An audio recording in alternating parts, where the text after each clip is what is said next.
Morning, everybody. Welcome back to day number 25 of my Confidence on Camera challenge.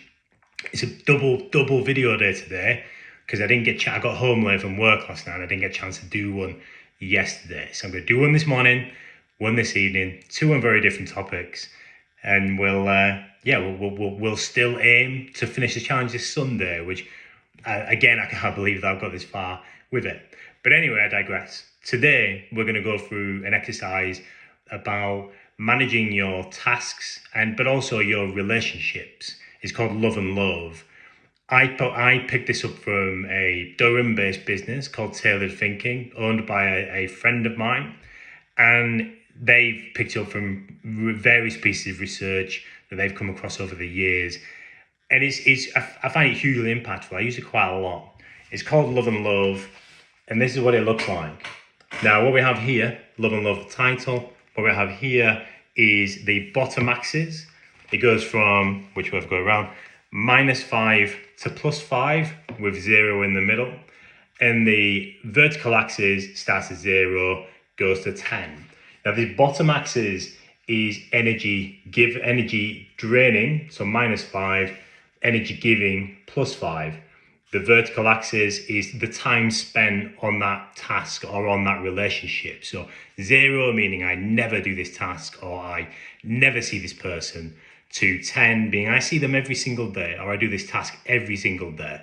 Example, breathing. I breathe every single day, therefore it's a 10.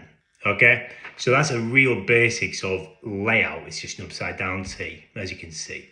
Now, what the task is, what the exercise is you list out all your key tasks for your job, all those key relationships that you have for your role. List them all out, and then you map them out on here for which one you'd spend the least amount which one takes away energy, which ones actually give you energy, and somewhere in between.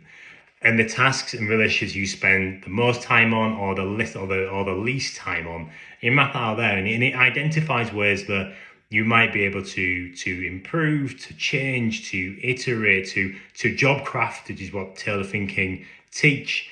It gives you the opportunity to really reflect on what you do. So, an example for me, I run my own business, as you know. There's very seldom is my job that I like. I love presenting. I love going to conferences. I love being in meetings. I love pitching, having conversations with perspectives. I love all of that.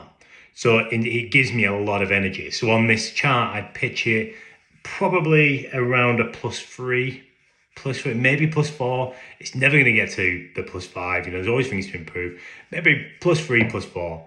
And time spent, I spend a decent amount of time doing it, probably around the 5-ish. So you probably land here somewhere. Yeah, so that's me and pitching and prospecting. Something that I don't enjoy is finance. I've never enjoyed finance. So it less so now than my whole business, which I've told you failed sadly. And it used to hammer my energy. I used to hate it. I used to dread it every single day. I used to dread going and looking at 0, then opening my spreadsheets. It was just depressing.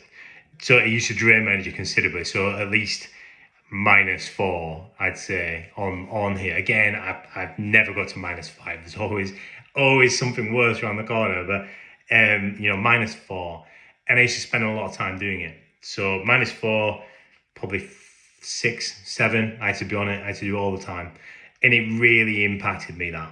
So for me, looking at prospecting being rated so highly, finance rated so lowly, when it comes to decision making on what do I focus my time on, what do I prioritize, I focus more of my time on prospecting, and I outsource my finance because I don't like it. I don't enjoy it. It drains energy from me. It's detrimental to my well-being and my productivity. So I outsource the finance, which opens up more time to do more prospecting, which should hopefully make finance a little less sad. So that's a bit of an idea. If you're using this on a relationship perspective, I work with Carol. These are made up people. I work with Carol every single day but I don't really get on well with her. We don't really gel. So there's a lot of time spent, and we don't really get on, which is a bit draining. I don't dislike her, but probably -1, -2. I really enjoy working with Colin. I really enjoy working with Colin. So my energy giver is really high. But Colin works in manufacturing. Yeah, and I work in HR. I rarely work with Colin, so my time spent is really, really low. So what can I do to do more work with Colin and less work with Carol where appropriate? How can we adapt things, or how can I improve my relationship with Carol? Another opportunity. Another option is not just to change everything, but how do we improve these things? And this framework, as simple as it is really, really powerful for doing that. So it's called Love and Loathe. I'll put a link to Tailored Thinking in the description below. So do check that out and do say hello to them. They're a great business. And I'm going to leave that there, and I shall see you this evening for some news. Oh, apologies for some news. So, see you later on. See you this evening. Have a good day.